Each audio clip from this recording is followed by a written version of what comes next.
and that means terminal, that means toast. And I didn't really know what to do, and I was fortunate that my son, he says, Dad, try looking at pH. Sometimes when you change the pH of your body, things happen.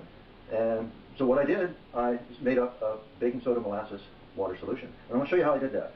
Right now I'm doing, this is over 2 years later, I'm still alive, and I'm doing, on the website, www.phkillscancer.com, I'm doing more or less a tune-up of alkalining my body. So this is the baking soda. I'm right now at the stage of putting 2 teaspoons in. So here's 1 teaspoon, and that's 2 teaspoons.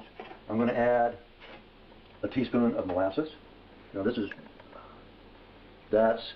a teaspoon of molasses. This is a soft science, and I'm going to put in about a cup of water. All right? I'm going to stir it.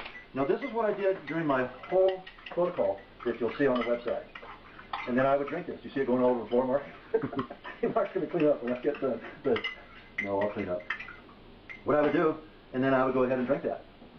What I'm doing now is the first part of the protocol that I'm doing now. I'm doing about 12 days of this protocol to raise my pH up to a certain level. I am going with Don's protocol, and you can see what his protocol is on the website also. Don used basically the protocol that I have on my website, and he adjusted it a little bit. What he did, he warmed the water up so that the baking soda dissolved in it first.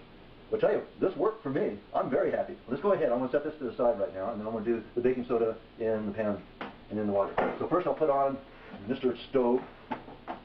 I'll put in a cup of water that I'm going to use. Okay. Cup of water. 2 teaspoons of baking soda.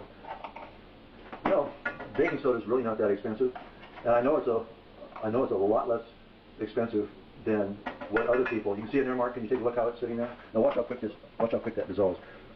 Now, I have gas at home. I'm using Mark's range right now. Can you see that, Mark, in there? It's a little cloudy. Yeah. Okay. Pretty soon it'll be nice and clear. And actually what I've discovered is this goes down a lot easier than when I just